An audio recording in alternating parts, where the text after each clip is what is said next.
Bonjour à toutes et à tous, il est 15 h sur Télé Djibouti. Merci de nous rejoindre pour cette nouvelle édition. Voici les titres.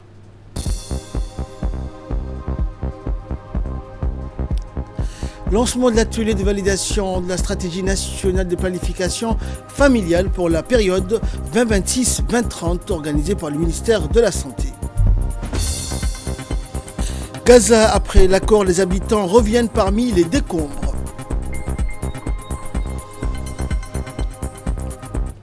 Voilà pour les titres, bonjour à tous. La Banque mondiale projette un regain d'élan économique dans le monde arabe en 2025 avec deux champions inattendus en haut du classement, la Libye et Djibouti. Selon ces dernières prévisions pour la région Moyen-Orient et Afrique du Nord, Djibouti décroche la deuxième place juste derrière la Libye, surpassant le Maroc, l'Égypte et l'Algérie. La hiérarchie économique qui révèle ces nouvelles estimations illustre ces trajectoires contrastées. La Libye bénéficie pleinement de la reprise de sa production pétrolière avec une croissance attendue de 13,3%, un bond sans équivalent dans la région.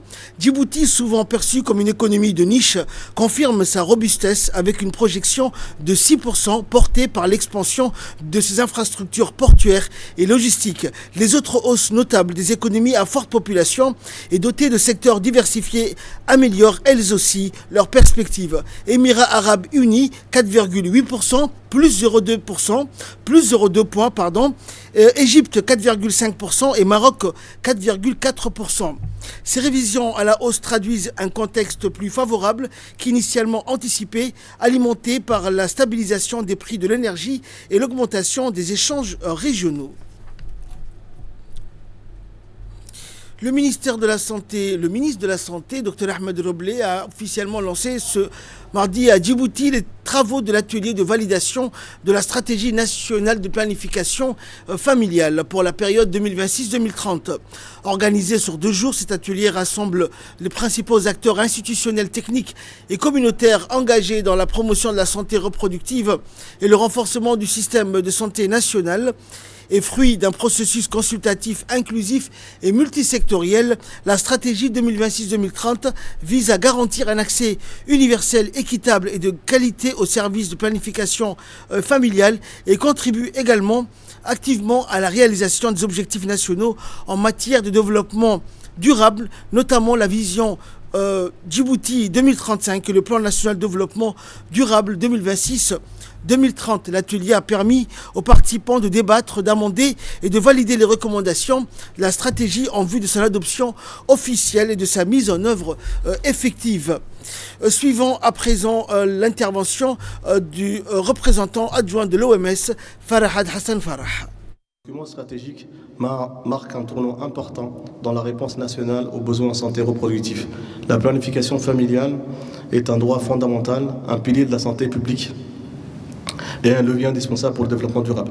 Elle contribue directement à la réduction de la mortalité maternelle et infantile, à l'autonomisation des femmes et à l'amélioration de la santé des adolescentes et des jeunes, tout en contribuant à la stabilité économique des familles. Excellences, Mesdames et Messieurs, l'Organisation mondiale de la santé tient à réaffirmer son engagement ferme à accompagner le gouvernement djiboutien dans la mise en œuvre efficace de cette stratégie. Notre appui se traduira par un soutien technique à l'adoption et à l'application des normes et directives internationales en matière de planification familiale, l'appui à l'intégration de la planification familiale dans les soins de santé primaire afin de garantir un accès équitable et continu pour toutes et tous. La mise en place de systèmes de suivi et d'évaluation basés sur des données fiables, pour guider les décisions et ajuster les interventions. Ensuite, l'appui au renforcement de l'intégration de la planification familiale dans les soins de santé primaire afin de garantir un accès équitable et continu pour toutes et tous. Et enfin, le soutien à la sensibilisation communautaire afin de lever les barrières socioculturelles et renforcer l'adhésion de service. Ensemble, nous avons l'opportunité de faire de cette stratégie un outil puissant de transformation sociale et sanitaire au service des droits et du bien-être des populations. Monsieur le ministre, Madame la représentante du FUNEAP, l'OMS restera à vos côtés pour faire de cette stratégie un succès collectif, durable et inclusif. Suivant également l'intervention de la représentante du Fonds des Nations Unies pour la population, Madame Acha Ibrahim. C'est un pilier essentiel de la santé maternelle, surtout dans la réduction de la mortalité maternelle. Et si on n'arrive pas à espacer les naissances, et on voit bien les ravages que font les grossesses rapprochées, la mortalité, les césariennes, avec des femmes qui sont malnutries. Donc vraiment, il faut c'est quelque chose qu'on a réussi à achever, et vraiment, je crois que le faire d'ici 2030, c'est-à-dire faire au moins les actions que nous avons développées ici, sera un très grand résultat atteint par Djibouti. Donc, en fait, la planification familiale, c'est une responsabilité partagée. Elle n'est pas seulement un droit, c'est un devoir collectif. Elle sauve des vies, réduit la mortalité maternelle et infantile et contribue à l'autonomisation des femmes et au développement du pays. Parce que lorsqu'on dit que c'est pas seulement en matière de santé, mais une femme qui espace ses naissances, qui est en bonne santé, participe au développement aussi. Et on sait, plus de la moitié de la population, on n'a pas, je crois, le droit de ne pas en tenir compte. Et suivant également l'intervention du ministre de la Santé qui a salué l'engagement des partenaires techniques et financiers, en particulier le FNUAP, pour son appui constant à la mise en œuvre des politiques de santé publique. La planification familiale fait partie de la vision Djibouti 2035. Mais également fait partie intégrante des objectifs du plan national de développement sanitaire 2025-2030. Le ministère de la Santé,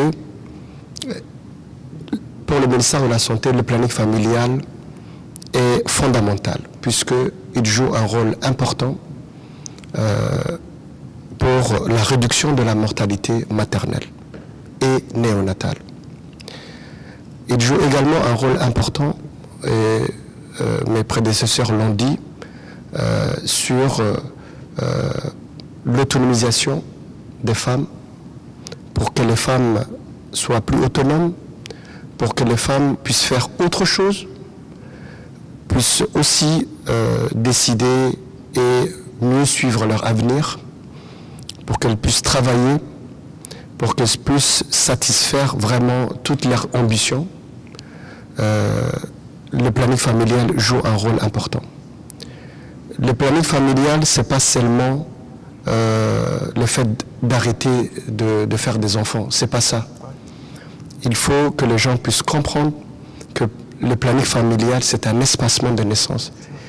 Et c'est très important, c'est utile pour la famille, c'est utile pour la santé de la mère, de ses enfants, c'est utile pour l'économie de la famille, c'est utile pour les communautés, pour le pays également. Et donc, tous les objectifs et toutes les activités qui sont déclinées dans cette stratégie seront rigoureusement travaillées et mises en œuvre, Inch'Allah, durant cette période de 5 ans jusqu'à 2030. Et j'espère que les femmes djiboutiennes, les familles djiboutiennes vont en profiter, Inch'Allah. Dans l'actualité également, une délégation conjointe du ministère de l'Éducation nationale, de la formation professionnelle et de l'UNICEF s'est rendue à Doha au Qatar du 8 au 10 octobre, conduite par le ministre de l'Éducation nationale, Moustapha Mohamed Mahamoud, et accompagnée par la représentante résidente de l'UNICEF. La mission avait pour ambition de renforcer la coopération bilatérale et de mobiliser de nouveaux appuis pour le système éducatif djiboutien. La délégation comprenait également le directeur du projet du MENFOP ainsi que l'adjoint de la représentante de l'UNICEF. Tout au long de son séjour, la délégation a multiplié les rencontres de haut niveau avec les principaux acteurs qataris du secteur de l'éducation et du développement en présence de l'ambassadeur de Djibouti au Qatar, Daïb Doubad Roblé. L'objectif affiché était clair, consolider les acquis déjà obtenus et explorer de nouvelles pistes de collaboration pour répondre aux défis éducatifs à Djibouti. La mission a été marquée par un échange riche et constructif entre le ministre djiboutien et son homologue qatari et ministre de l'Éducation et de l'Enseignement supérieur du Qatar. Les deux responsables ont réaffirmé leur volonté de renforcer la coopération dans des domaines stratégiques tels que la transformation numérique, le développement de l'enseignement des sciences et technologies, ainsi que la formation des enseignants, notamment dans les disciplines scientifiques et linguistiques. Cet entretien s'est conclu sur une note positive, ouvrant la voie à des initiatives collaboratives concrètes. Et le ministre a également eu un entretien avec le directeur général de Qatar Charity. Et cette réunion, qualifiée de fructueuse et prometteuse, a permis d'évoquer la poursuite de l'intensification de l'appui de l'organisation au MENFOP. Les discussions ont porté sur l'amélioration, l'environnement scolaire des écoles, la construction d'écoles dans les zones rurales afin de rapprocher l'éducation des enfants les plus éloignés, ainsi que le soutien aux établissements accueillant des réfugiés, garantissant ainsi inclusion et équité. La délégation a par ailleurs été reçue par le nouveau directeur général de la fondation Education Above All.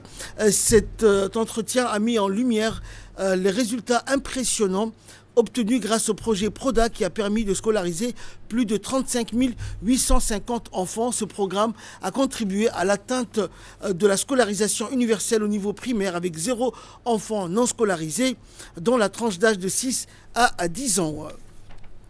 Le ministre du Commerce et du Tourisme, Mohamed Warsama Diriye, a conduit une délégation pour prendre part aux travaux de la 20e réunion des ministres des Affaires étrangères du COMESA et le 24e sommet des chefs d'État et de gouvernement du COMESA, tenu les 8 et 9 octobre 2025 à Nairobi, au Kenya.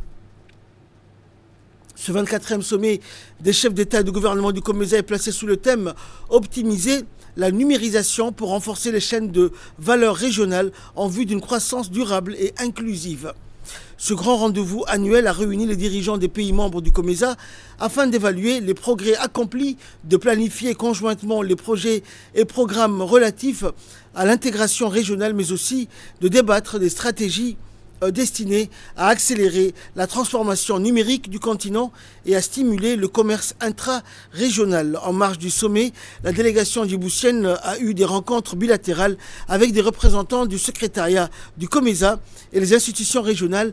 Ces échanges ont permis d'explorer de nouvelles opportunités de coopération économique, numérique, notamment dans les domaines des infrastructures, de la facilitation du commerce et du développement des petites et moyennes entreprises.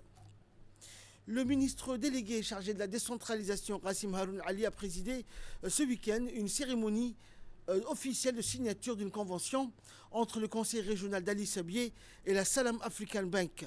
Cet accord marque le lancement d'un ambitieux projet de financement et de construction de 20 locaux commerciaux dans la ville d'Ali Sabié, avec pour objectif de renforcer le tissu économique de la ville à Assadjoug.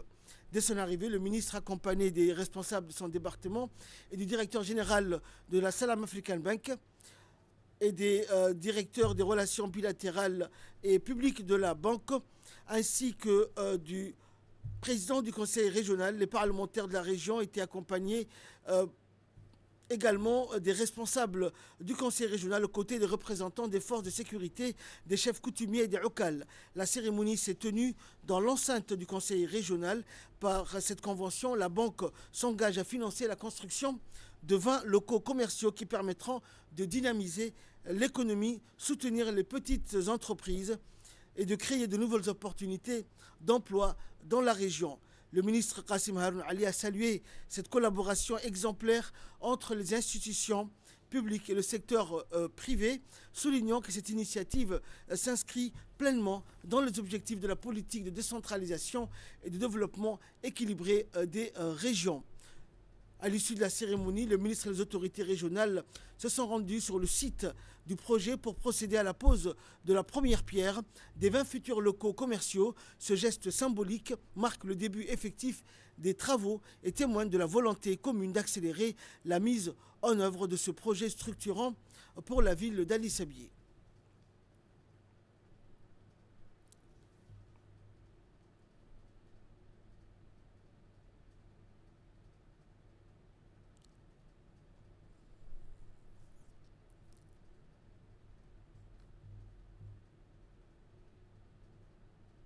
Suivant à présent l'intervention du président du conseil régional, Chalmaki Hassan.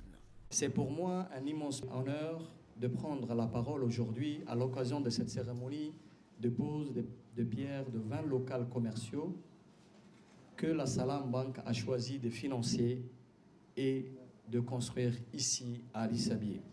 Cet événement n'est pas seulement symbolique, il marque une étape importante dans l'histoire économique de notre région. Car si la Salam Bank est aujourd'hui à nos côtés, c'est d'abord parce qu'elle a confiance. Elle a confiance à la région, à ses autorités. Confiance dans la solidité des réalisations déjà menées dans le cadre de projets de développement régional. Les ressources constituent la base d'une tendance claire vers l'autonomie financière de notre région. Et elles sont la meilleure garantie pour tout investisseur que notre région possède une véritable potentialité économique. Ici, à Ali Sabieh, nous considérons la Salam Bank comme la nôtre, comme un partenaire incontournable, solide, sûr pour notre développement économique. À ce titre, je ne saurais poursuivre sans adresser un remerciement appuyé. Son Excellence, Monsieur le ministre de la décentralisation, Monsieur Qassim Haroun Ali, dont l'accompagnement sans faille et l'engagement constant ont permis de donner corps à notre vision de développement régional. Je tiens également à saluer Monsieur le préfet de la région d'Ali Sabieh, Abdul Malik Mohamed Benoïta, cher ami, son appui inconditionnel, la mise en œuvre d'une véritable synergie entre préfecture et conseil régional. Nous étions donc à Ali Sabieh lors du lancement d'un ambitieux projet de construction de 20 locaux commerciaux par la Salam African Bank. Écoutons lors de cette cérémonie l'intervention du préfet de la région d'Ali Sabieh, Mohamed Benoïta. Monsieur Benoïta. Je tiens aussi à remercier Salam Bank, pour avoir cru et eu confiance à la proposition de projet du président du conseil régional, parce qu'aujourd'hui, dans le cadre de la politique de la décentralisation, le gouvernement souhaite encourager les régions. Cela évite, non seulement c'est dans le cadre de l'entrepreneuriat, mais également cela évite l'exode vers la capitale. Et cela démontre aussi les dynamismes, comme il a évoqué dans son intervention tout à l'heure le président du conseil régional, mon ami Chalmaki Hassan Al-Ale. Il a évoqué tout à l'heure que lorsque la DDS a apporté son appui pour construire les 8 locaux commerciaux, le nombre de demandes était tellement important, c'était plus de 200 demandes. Donc cela l'a poussé à réfléchir et à mener une réflexion afin de répondre aux besoins de la population d'Ali Sabieh, aux besoins des gens qui ont cette initiative de créer quelque chose et de dynamiser un peu l'économie de la région. Cela augmente son panier fiscal. Donc, je salue cette approche, je salue cette initiative et je salue également le partenaire qui a cru, parce qu'il faut croire en projet pour qu'on puisse l'accompagner. Aujourd'hui, c'est un pas, je dirais, un pas des géants, Inch'Allah. Et l'avenir nous dira, Inch'Allah, que le travail qui a été réalisé aujourd'hui va être une porte pour les autres projets. Et le ministre de la décentralisation, M. Qassim Haroun Ali, a clôturé la série des interventions lors de cette cérémonie. Je suis très honoré d'être parmi vous pour participer à cette cérémonie de pose de pierre qui se tient aujourd'hui à Addis Abeba. Un événement qui marque une nouvelle ère et inaugure de nouvelles perspectives pour la ville et la région d'Addis Abeba. La région d'Addis Abeba s'est distinguée toujours des autres régions du pays par son dynamisme économique, ses réalisations d'infrastructures commerciales et de loisirs, la transformation de son paysage urbain et la promotion du tourisme local. Ces travaux d'aménagement urbain et ces choix économiques ont fait de la ville d'Addis Abeba une ville moderne et prospère. En matière de collecte fiscale et d'investissement à caractère économique, la région d'Addis Abeba se tient au sommet du podium du classement des régions. Elle est la première région. Ils sont générés par le concours de plusieurs facteurs qui s'inscrivent tous dans la vision 2035 qui reflète fidèlement la politique de la décentralisation initiée par le président de la République, son Excellence Ismaïl Omar Guelleh. Une politique réfléchie qui prône un développement territorial équilibré et une inclusion de communautés vulnérables. L'événement que nous célébrons aujourd'hui, à savoir le projet de construction de 20 locaux commerciaux, s'inscrivent dans la continuité de cette vision stratégique. Ce projet, initié par le président du conseil régional, M. Chermak Hassan Alale, et je félicite au passage, aura des retombées économiques considérables qui se traduiront par une augmentation en termes de recettes fiscales pour la région, une création d'emplois et une augmentation du pouvoir d'achat des habitants de la région d'Addis Abeba.